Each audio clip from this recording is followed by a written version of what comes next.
चलो साहब, तो 3D में थ्योरी वाला पार्ट है।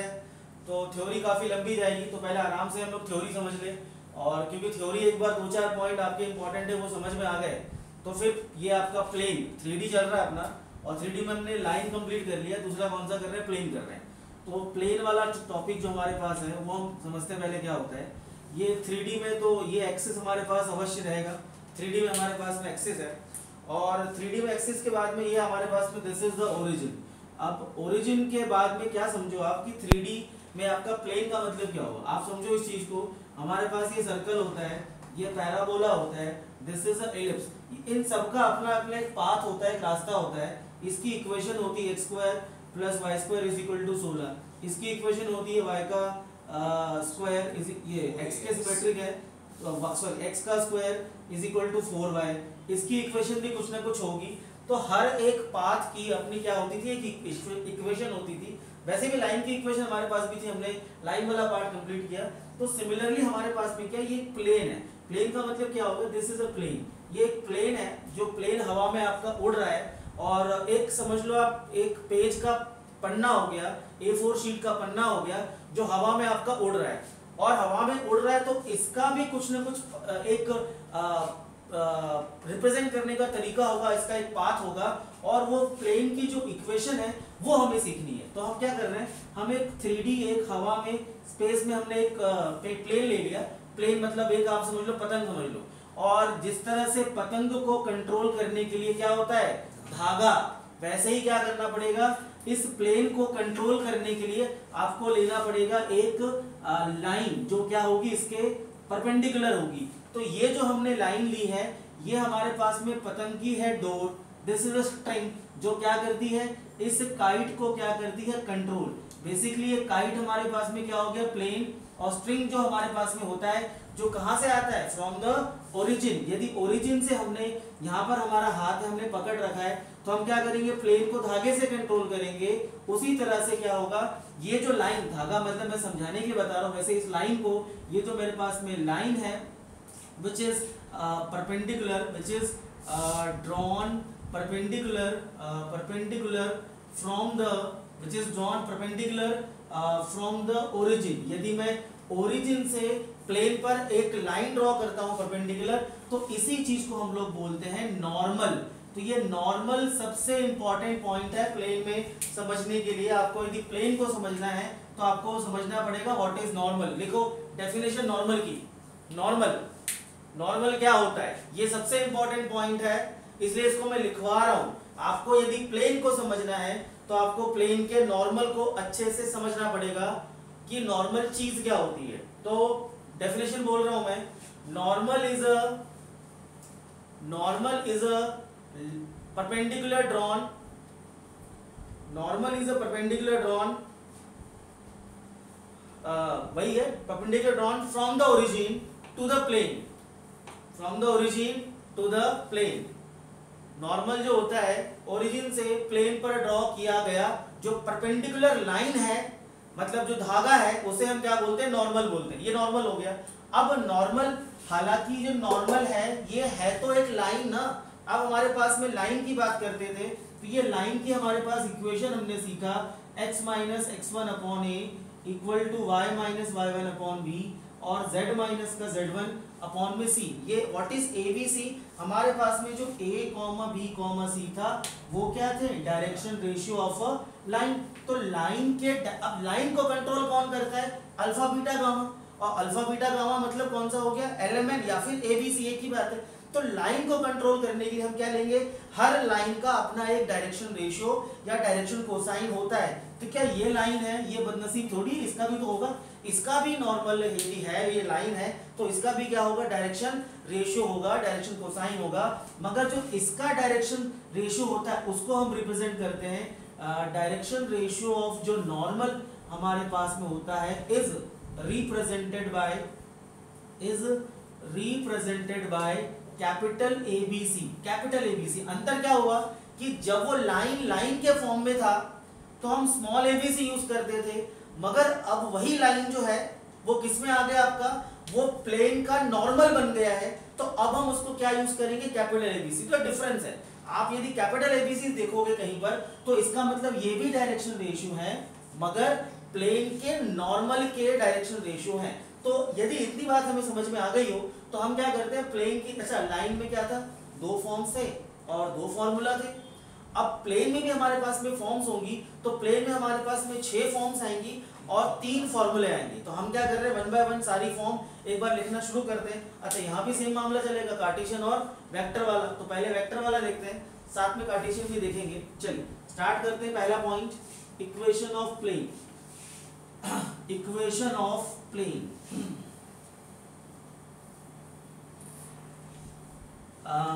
चलिए साहब, तो पहला हमारे पास में आएगा प्लेन का। पहले हम इक्वेशन ऑफ प्लेन कर रहे हैं। प्लेन के अंदर हमारे पास प्लेन के अंदर 6 फॉर्म्स और प्लस 3 फॉर्मूला है। ये जाके आपका प्लेन खत्म हो जाएगा।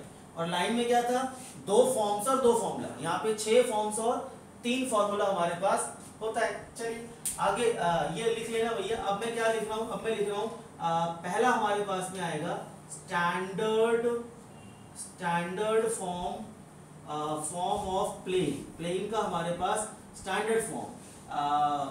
चलिए साहब, तो standard form of the plane हम देख लेते हैं क्या होता है।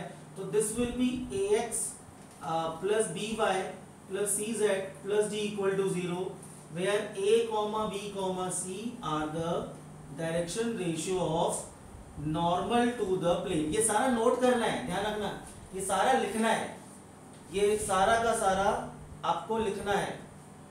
चलिए a b c are dr of the normal to the plane, are dr of the normal to the plane। वरदान, नेटवर्क इशू ठीक हो गया आपका? हाँ सर, वो तो पहले हो गया था। चलो ठीक है। अब मैं क्लास 15 मिनट लेट आप ज्वाइन कर रहे हो, कोशिश करो कुछ पॉइंट आपके मिस हो गए, समझने की कोशिश करो। पहला standard form of the plane, this is the standard form. अच्छा एबीसी हमारे पास में क्या है, are the DR of normal to the plane. अच्छा ये मैंने अभी बता दिया था कि नॉर्मल क्या होता है, और नॉर्मल के 2 क्वेश्चन हमेशा आपको ध्यान रखना है। पहला आपको ध्यान रखना है what is a normal, what is a normal, और दूसरा क्या ध्यान रखना है, what does capital ABC represent. ये कैपिटल ABC जो है वो किस चीज को रिप्रेजेंट करते हैं। कैपिटल ABC अभी बता दिया मैंने, व्हाट इज नॉर्मल, और कैपिटल ABC किस चीज को रिप्रेजेंट करते हैं। स्टैंडर्ड फॉर्म हो गया। दूसरा हमारे पास में आएगा, write down the second is OPF। हम उसको शॉर्टकट में लिखेंगे OPF, और डिटेल में क्या बताएंगे, this is equation of a plane passing through one point है, और उस पॉइंट का नाम है x1 y1 और z1। अच्छा तो इसमें क्या करते हैं, लेट अस ड्रॉ डायग्राम। ये हमने एक प्लेन बनाया, और प्लेन किससे पास कर रहा है, प्लेन आपका पास कर रहा है, एक पॉइंट है और उस पॉइंट का नाम है x1 y1 और z1। ये आपका इससे पास कर रहा है। तो अब equation of plane write down, this is a x minus x1 plus b y minus y1 plus में c z minus z1 और प्लस में d नहीं आता है, d नहीं आता है, इज इक्वल टू 0। आपको लिटरली ये वाला जो पॉइंट है ऐड करके लिखना है, a x minus x1 plus b y minus y1 plus c z minus z1 और प्लस d नहीं आता है। ये स्पेशल पॉइंट है, आपको याद रखने के लिए आपको लिखना है कि d नहीं आता। 100 में से 90 बच्चे क्या करते हैं, यहाँ पर गलती सबसे पहले यही करते हैं, और मेरा प्लस पॉइंट यही है कि जो आप लोग गलतियां एडवांस में फ्यूचर में करने वाले हो उसकी करेक्शन मैं अभी से दे रहा हूँ। बच्चा क्या करता है, वो यहाँ का d इसको याद रह जाता है, ax plus by plus cz plus d is equal to 0।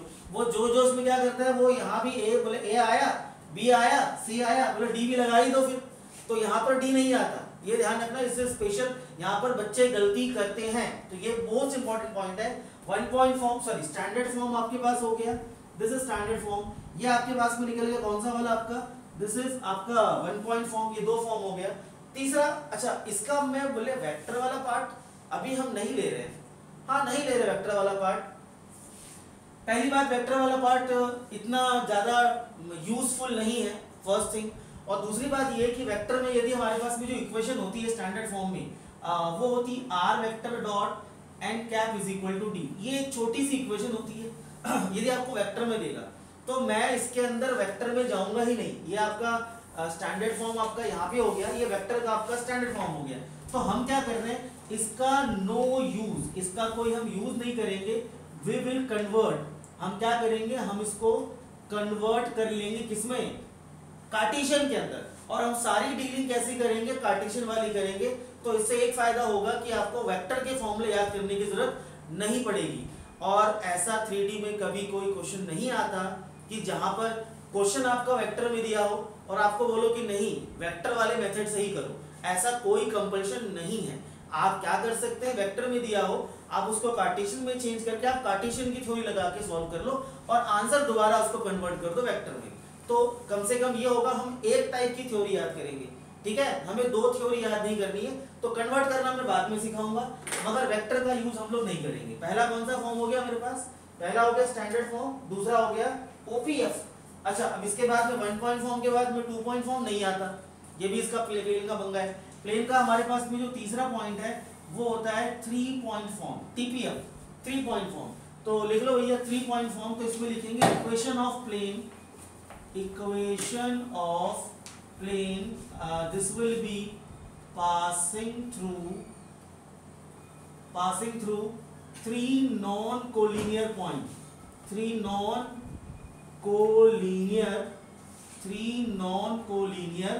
points, 3 non-collinear points से यदि पास करेगा तो। अच्छा, नॉन कोलिनियर पॉइंट 3 होंगे, x1 y1 z1, x2 y2 z2 और तीसरा होगा x3 y3 और z3। अच्छा, तो इसके लिए आप डायग्राम भी पहले प्लॉट कर लेते हैं। और 3 पॉइंट हमारे पास x1 y1 z1, x2 y2 और z2 एंड x3 y3 और z3। अच्छा, नॉन कोलिनियर वर्ड ध्यान रखना इसमें। अच्छा, नॉन कोलिनियर मतलब कि ये तीनों एक लाइन पर नहीं है, तो तीनों अलग अलग बिखरे हुए हैं। नॉन कोलिनियर मतलब तीनों बिखरे हैं, एक यहाँ एक यहाँ एक यहाँ ऐसे बिखरे हुए हैं, तीनों एक लाइन में नहीं लेना है। उस केस में इसका फॉर्मूला प्लेन जो बनेगा, इनको मिला के आपका एक प्लेन बनेगा। अच्छा, प्लेन मतलब तुम लोग फिर शायद थोड़ा सा प्रैक्टिकल वे में जाओगे। ये ब्लैक बोर्ड एक प्लेन है, ठीक है, ये ब्लैक बोर्ड एक प्लेन है, ये किताब एक ये प्लेन है, ये वॉल ये भी एक प्लेन है। तो हमारे आसपास 3D में बहुत सारे प्लेन्स हैं जो स्पेस में हैं। उस प्लेन की पूरी कहानी हम लोग यहाँ पढ़ रहे हैं कि वो प्लेन जो है उसकी इक्वेशन कैसे बनेगी, वो कहाँ से पास करेगा, है ना। उसका अभी और भी आगे जाएंगे हम लोग, आगे चीजें करेंगे। तो पहले मैं इसका लिख लेता हूँ 3 पॉइंट फॉर्म। तो फिर आ गया determinant of x minus x1, y minus y1, z minus का z1, x2 minus x1, y2 minus y1 and z2 minus z1। अरे वाह भाई, x3 minus x1, y3 minus y1 and z3 minus z1 is equal to में 0। ये क्या बोल रहा है, ये बोल रहा है, ये जो बोल रहा है सो बोल रहा है। मैं ऐसा बोल रहा हूँ कि इसको देख के ऐसा नहीं लग रहा कि जो 1 वाला है x1, मतलब कौन सा वाला, ये वाला, ये जो 1 वाला है x1 y1 z1, ये पहले किसके पीछे पड़ा, x y z के पीछे पड़ा, फिर किसके पीछे पड़ा, x2 y2 z2 के पीछे पड़ा, फिर किसके पीछे पड़ा, y3 y3 और z3 के पीछे पड़ा। तो इसमें ये जो आपका x1 y1 z, सॉरी हाँ x1 y1 z1 है, ये सबके पीछे पड़ गया।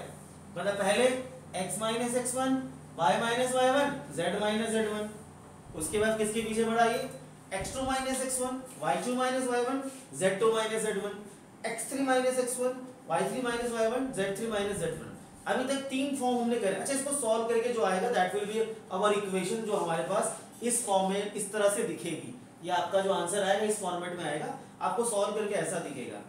अभी तक जो हमने चीज पढ़ी है, थोड़ा सा उसमें और चीज क्लेरिफाई करूं कि हर इक्वेशन में आपको वेरिएबल तो रहेगा ना। इक्वेशन हमारे पास में कांस्टेंट के फॉर्म में नहीं आ सकता। मतलब मैं थोड़ी बोलूंगा 22 प्लस 45 और प्लस 5 इज इक्वल टू 0। ये ऐसी इक्वेशन तो नहीं होती है कांस्टेंट के फॉर्म में। इक्वेशन जो होगी उसमें एक वेरिएबल होगा, जैसे सर्कल की इक्वेशन में था, लाइन की इक्वेशन में था। तो इक्वेशन इज समथिंग, सॉल्व करके जो निकलेगा वो क्या निकलेगा मेरे पास, वो निकलेगा जैसे for example 12x plus 5z plus 5y और 2z इज इक्वल टू में 5। ये कुछ ऐसी इक्वेशन बनेगी मेरे पास ना जिसमें x y और z वेरिएबल तो रहना ही रहना है। तो देखो हर इक्वेशन में यहाँ पर ये x है, ये y है, ये z, ये वेरिएबल, ये लास्ट तक चलेगा। इस वाले में ये x है, ये y है, ये z है, ये वेरिएबल है, ये लास्ट तक आपका रहेगा, इसको कुछ नहीं करना है आपने। यहाँ पर भी देखो वेरिएबल है, ये कौन सा वाला, x होगा, y होगा, z होगा। मतलब इसका ये हुआ कि आप इक्वेशन कैसे भी बनाओगे, अलग अलग फॉर्म्स में बनाओगे, इक्वेशन में आपको 3 वेरिएबल मिलेंगे, x, y और z। बाकी सारे क्या होंगे, कांस्टेंट्स जो सॉल्व करके आपके निकलेंगे। तो हर इक्वेशन में आपके पास 3 इतना। अच्छा जल्दी नोट करो फटाफट इसका, 1 2 3 3 फॉर्म्स हो गए, चौथा पांचवा छठा करना है अभी। नोट कर लिया सबने? नहीं सर। जल्दी करो। ये नोट करना है, थ्योरी अपनी खुद की होनी चाहिए, अपने हाथों से लिखी हुई थ्योरी जो होती है ना, दैट इज वैल्यूएबल। और इतने तरीके से, सिस्टमैटिक तरीके से जो थ्योरी आपको मैं लिखवा रहा हूं वो कहीं नहीं मिलेगी, ध्यान रख लेना, इसलिए लिख लेना। सूरज ठीक है? सूरज, हाँ, और कौन, लक्ष्य लिख लिया? मैं अभी हाथों हाथ ये पूछूंगा भी, ये नहीं कि सिर्फ लिखवाने, हाथों हाथ मुझे याद भी करवाना है। तो ऐसा लिखना कि याद होते जाए। Standard form ax plus b y plus c z plus d is equal to 0। 1 point form ax minus x1 plus b y minus y1 plus c z minus z1 plus d नहीं आता, equal to 0। 3 point form x minus के पीछे पड़ा हुआ form, क्या बोलेंगे इसको, 1 जो है बावड़ा हो गया, सबके पीछे पड़ गया हो, x minus x1 y minus y1 z minus z1 x2 minus x1 y2 minus y1 z2 minus z1 x3 minus x1 y3 minus y1 and z3 minus z1। ये इस तरह से इसको लर्न करने का अपना अपना तरीका है। चलो अगला लिखो, फोर्थ वाला इंटरसेप्ट फॉर्म। फोर्थ वाला इंटरसेप्ट फॉर्म,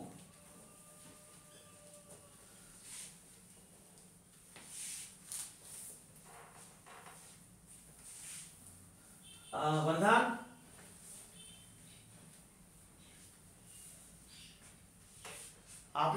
आपने 3D का जो लाइन वाला पार्ट है थोड़ा बहुत उसका वीडियो देखी है आपने कि नहीं देखी है? सर फिलहाल नहीं देखिए, रिसेंट वाली नहीं देख पाया था सर, कुछ काम था, तो अब से मैं सारी देखूंगा, कल से सारी देख लूंगा सारी, क्योंकि उसके अंदर से बहुत सारी चीजें मैं यहाँ पे यूज कर रहा हूँ। ये 3D आपने बीच में ज्वाइन किया, तो डायरेक्शन रेशियोज क्या होते हैं, डायरेक्शन कोसाइंस क्या होते हैं, इन सब की डेफिनेशन आपको 3D के 3 वीडियो बन चुके, पार्ट 1 पार्ट 2 पार्ट 3। तो 3 पार्ट्स आप देखोगे, जब जाके थोड़ा सा यहाँ पे आपको क्लैरिटी मिलेगी। फिर भी 3D अभी बिगिनिंग है, फ्रेश है, जो चीजें आपको डाउट बीच में लगे आप पूछ सकते हो। चलो अगला है फोर्थ हमारे पास में है इंटरसेप्ट फॉर्म। इंटरसेप्ट फॉर्म, अच्छा ये इंटरसेप्ट फॉर्म क्या है भैया? अब इंटरसेप्ट हमने 10th क्लास में से पढ़ा हुआ था, 10th क्लास में सीखा था इंटरसेप्ट हमने। तो लेट्स हैव डायग्राम। आप ये एक एक्स एक्सिस लीजिए, वाई एक्सिस लीजिए, जेड एक्सिस लीजिए, और इस पे आप क्या करो, ये एक प्लेन को टिका दो। अच्छा प्लेन को टिका दो मतलब ये कोना है, मान लो घर का आपका कोना है, और घर के कोने पे आपने क्या करा, ये प्लाई है बहुत बड़ी सी, आपने जाके इसको टिका दी। अब आपने टिका दी है कॉर्नर पे, तो क्या करेगा ये पता है, ये नीचे वाला जो एक्सिस है, नीचे वाली एक्सिस कौन सी वाली होगी मेरे पास, ये हमारे पास एक्स एक्सिस है, यहाँ पे इसको काटेगी a,0,0, ये यहाँ से दिस इज a, यहाँ से यहाँ तक जो कट मारेगा वो 0,b,0, और ये जो कट मारेगा 0,0,c। ये कट मारना मतलब क्या हुआ कि जितने पर a को काटा कहाँ पे, सॉरी एक्स एक्सिस को कहाँ पे काटा, a पे, y को कितने पे काट रहा है, b पे, और z को कितने पे काट रहा है, c पे। तो ये इस तरह से 3 इंटरसेप्ट काटेगा यदि प्लेन को मैं किसी कोने में जाके टिका दूंगा। तो then the equation will be x/a plus y/b plus z/c equals to 1। ये आपका हो गया चौथा वाला फॉर्म, वेयर आपको यहां पर बताना होगा where a, b, c are the direction, not direction cosine, a b c are the intercepts, a b c are the मैं बता रहा हूं इंटरसेप्ट मेड बाय एक्सेस। अच्छा अब ये बोले साहब हमने तो लाइन में ये वाला पढ़ा था, x minus x1 upon a y minus y1/b और z माइनस z1/c। ध्यान रखना। अच्छा युक्ता कनेक्ट नहीं हुई यार, युक्ता कनेक्टेड नहीं है ना। हाँ जब भी बोला बच्चे कम कैसे आ रहे हैं, युक्ता नहीं है, कार्तिकेय नहीं है। चलो x/a प्लस y/b, ये क्या था, ये abc, ये वाला जो abc था जो x माइनस x1 के नीचे आता है, ये वाला abc था डायरेक्शन रेशियो, और ये वाला abc क्या है, इंटरसेप्ट है। तो ध्यान रखना दोनों सिंबल सेम है abc, मगर जब ऐसे फॉर्म में लिखा हो तो हम उसको डायरेक्शन रेशियो कंसीडर करते हैं, और ऐसे फॉर्म में लिखा हो तो abc की फॉर्म में हो तो क्या करेंगे, उसको हम उसको इंटरसेप्ट कंसीडर करेंगे। चलो अगला वाला फॉर्म लिखिए, चौथे के बाद पांचवा, चौथे के बाद पांचवा, इंटरसेप्ट फॉर्म के बाद में अगला फॉर्म नॉर्मल फॉर्म। चल भैया नॉर्मल फॉर्म। तो नॉर्मल फॉर्म जो हमारे पास होगा वो क्या होगा, देख लेते हैं नॉर्मल फॉर्म। तो नॉर्मल फॉर्म आप इसमें देख लीजिए, what is this, this is lx plus my plus nz is equal to p। अब यहाँ फिर एक डायग्राम छोटा सा बना लो, डायग्राम बना लो आप यहाँ पे फिर से एक छोटा सा, कि नॉर्मल का मतलब क्या, ये हमारे पास हो गया x एक्सिस, y एक्सिस और z, और ये हो गई हमारी पतंग। पतंग मतलब प्लेन, और पतंग को पकड़ने के लिए हम क्या करते हैं, धागा बनाते हैं। धागे के बिना पतंग नहीं चलेगी, मतलब नॉर्मल के बिना प्लेन नहीं हो सकता। ये 100% आप ध्यान रख लो। लोगों को ये ऐसी इक्वेशन लिखी है, ये बोले भैया 3x plus 2y plus 5z is equal to में 11। बोले साहब ये 3 2 5 क्या है, ये 3 2 5 को लोग सोचते हैं कि इस पे कोई ऐसे एमआई नंबर होगा, ये 3 2 5 कोई एमआई नंबर नहीं है, ये नॉर्मल के डायरेक्शन रेशियो है, डायरेक्शन रेशियो है। डी सी नहीं, एबीसी, कैपिटल एबीसी, एलिमेंट थोड़ी है। ये नॉर्मल के क्या है, 3 2 5 डायरेक्शन रेशियो है, that is capital A capital B capital C. यही पॉइंट जिसने पकड़ लिया, मैं बार बार रिपीट कर रहा हूं, जिसने ये पॉइंट पकड़ लिया कि ये जो कांस्टेंट है ये है क्या चीज, उसके लिए प्लेन बिल्कुल आसान ही है, उसकी पतंग कभी नहीं कटेगी।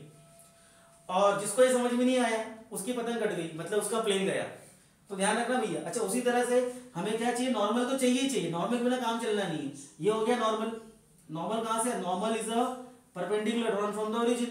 अच्छा अब ये जो लेंथ है इसको हमने बोला p, p is the length of the perpendicular. तो ये नॉर्मल फॉर्म जो हमारे पास में आया, अजी भाई साहब यदि ऐसे फॉर्म में लिखा हो ना तो ये एबीसी है, कैपिटल एबीसी, और बोले साहब यहाँ तो आपने एलिमेंट के फॉर्म में लिख दिया, तो एलिमेंट के फॉर्म में लिख दिया, तो ये जो है ना मेरे पास l, n are the direction cosine, वो अलग है, वो स्टैंडर्ड फॉर्म है। तो फर्क क्या है दोनों में, कर लो clear. Element are the direction cosine of normal to the plane. यहाँ पर नॉर्मल टू द प्लेन, फर्क करवा रहा हूँ बेटा आराम से, बिना करवाए तो चलना नहीं, मुझे मालूम है, करवा रहा हूँ। और what is p, p is the length of the perpendicular, p is the length of perpendicular। ये डाउट और लोगों को भी होगा कि भैया आपने दो चीजें बताई यहाँ पे, कौन सी बताई हमने भैया, दो चीजें यहाँ पे हमने दो चीजें बताई हैं। छोटा सा काम एक ले लेते हैं, ये एक प्लेन लिया 2x प्लस हम पहले मैं आपको बता दूं कि ये ax प्लस का by प्लस का cz plus d is equal to 0, ये स्टैंडर्ड फॉर्म है। और ये हो गया lx plus my plus nz और इज इक्वल टू में p, ये नॉर्मल फॉर्म है। तो बोले साहब दोनों में अंतर क्या, सही बात, ये डिफरेंस आना चाहिए, ये होना चाहिए। आगे जाके तो मैं क्लियर करते ही करता, मैं अभी कर देता हूँ मैं, तो अभी कर देता हूँ मैं क्लियर कि दोनों में डिफरेंस क्या, नॉर्मल फॉर्म और आप, क्योंकि देखो पता है इसको भी यदि आप लिखोगे, मैं इसका एग्जांपल ले लेता हूँ एक, इसका एग्जांपल मैं यहाँ लेता हूँ 2x plus 3y plus 5z और प्लस का 11 इज इक्वल टू 0, ये लिखा मैंने। अब ये 2 3 5, ये फिलहाल मैं इसको स्टैंडर्ड फॉर्म से कंपेयर करूंगा, तो what is this a b and c है, ये भी c है फिलहाल। तो अब यदि मुझे नॉर्मल फॉर्म चाहिए तो अभी मैं क्या, अच्छा कोई भी इक्वेशन आपको देगा ना तो नॉर्मल फॉर्म में नहीं आएगा आंसर, जो फाइनल आंसर आएगा वो स्टैंडर्ड फॉर्म में आएगा। पहली बात तो ये, जो फाइनल रिजल्ट आएगा आपका कौन सा, 1 पॉइंट फॉर्म को सॉल्व करके, 3 पॉइंट फॉर्म को सॉल्व करके, इंटरसेप्ट फॉर्म को भी सॉल्व करके, जो फाइनल रिजल्ट आएगा वो किस में आएगा, स्टैंडर्ड फॉर्म में आएगा। तो this is standard form, that means जब तक ये ना बोला गया हो कि ये डायरेक्शन कोसाइन है, आपने इससे डायरेक्शन रेशियो मान के चलना है। अब सवाल है कि मुझे यदि डायरेक्शन रेशियो वाला फॉर्म चाहिए, अब जब याद करो अपने पास L बराबर कितना था, a upon under root of a square plus b square plus c square. Element की वैल्यू हमने स्ट्रेट लाइन पढ़ रखा है, L मतलब direction cosine, L is equal to a upon under root of a square plus b square plus c square, m is equal to b upon under root of a square plus b square plus c square. वैसे ही आपका n का आएगा।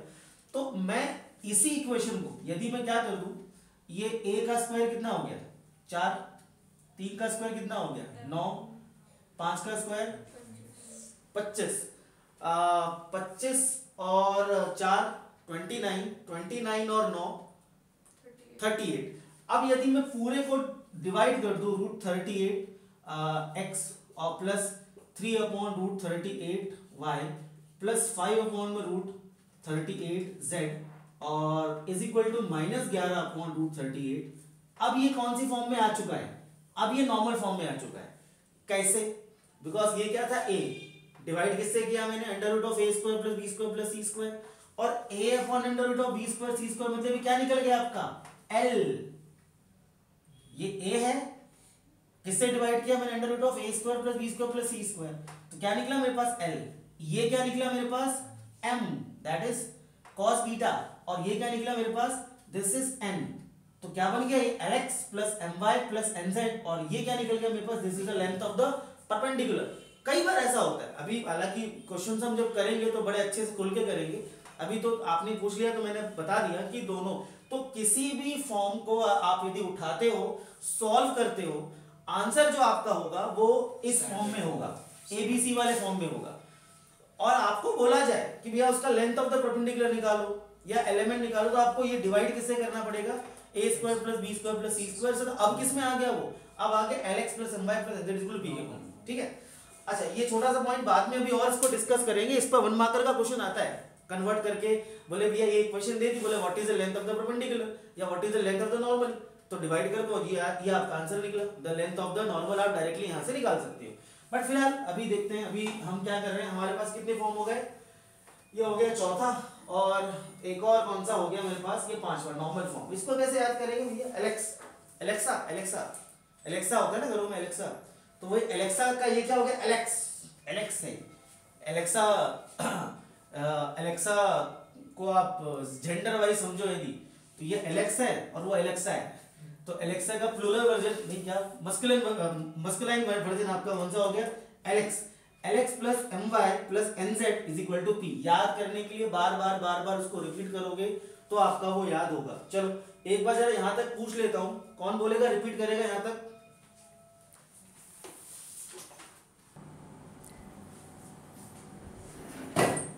छठी वाली form अब ले रहे हैं। इसके बाद छठी वाली फॉर्म का नाम है बुक वाली form.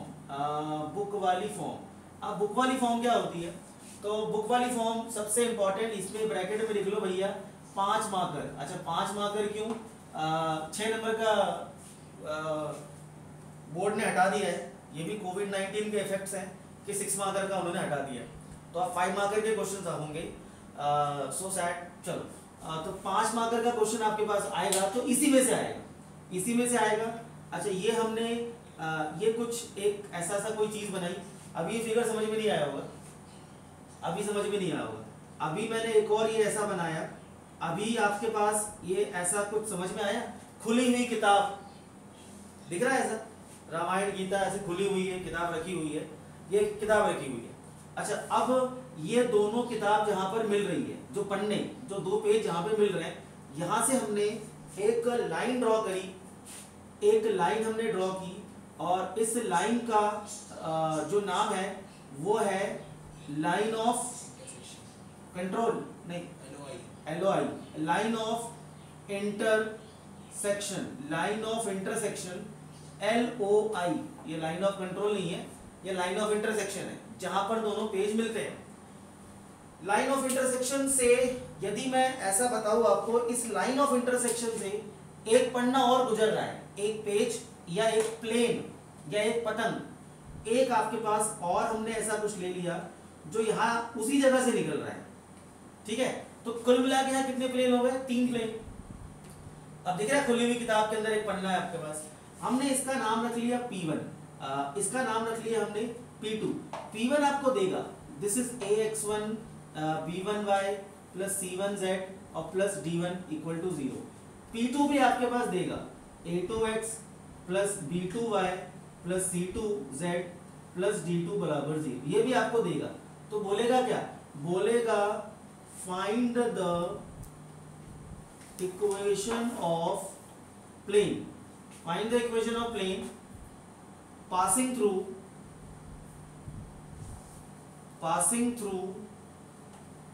line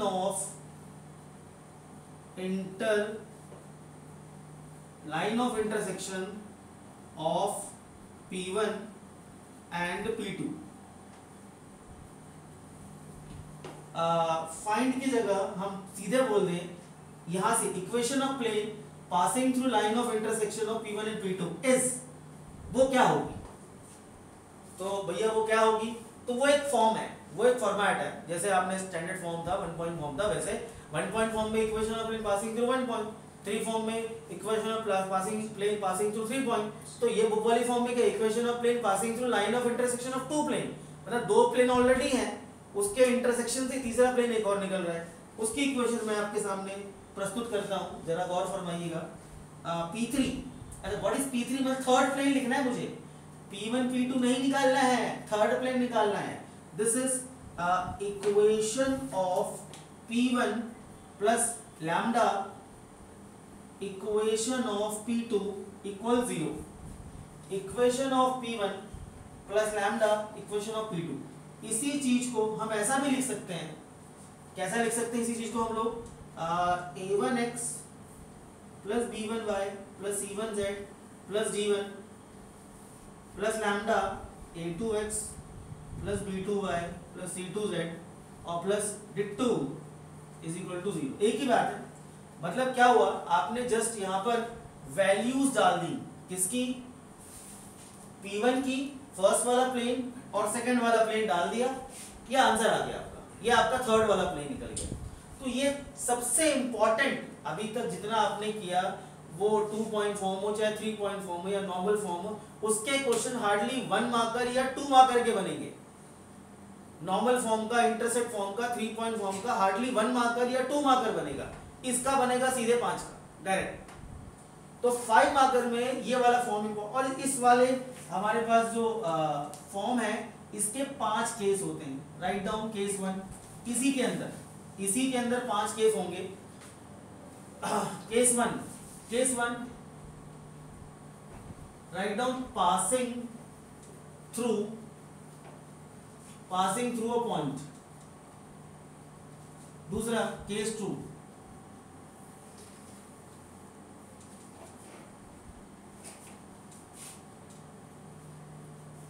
perpendicular to another plane। अभी आई नो दैट की थ्योरी बहुत सारी हो गई, बट एक बार थ्योरी क्लियर हो जाएगी ना तो फिर क्वेश्चन करके प्रैक्टिस करके सब बिल्कुल दिमाग में सेट हो जाएगा, रट जाएगा। तीसरा case 3 distance from the origin, distance, हाँ देख लिया मैं उसी के साथ से बोला 5 मार्कर का हो गया ना। अच्छा मैंने तो भेजा है ग्रुप में यार, distance from the origin,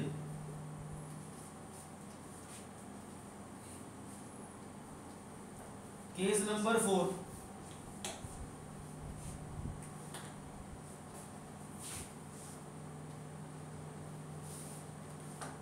intercept made by axis is given, और केस नंबर 5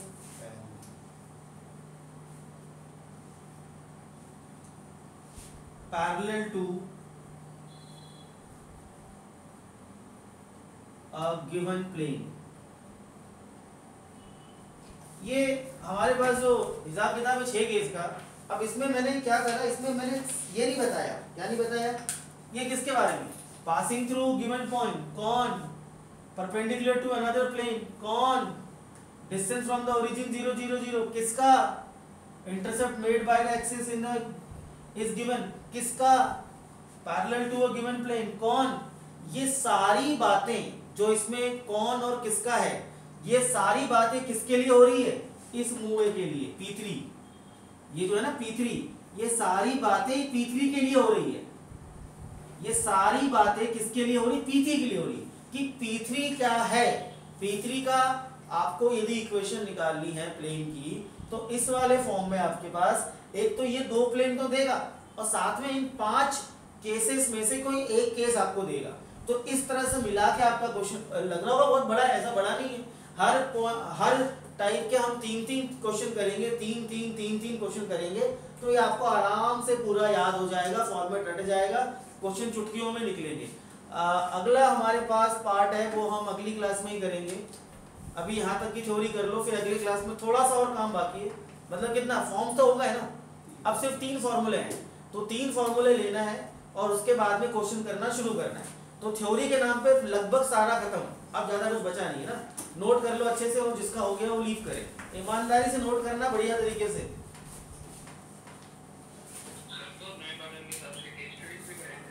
क्या? हाँ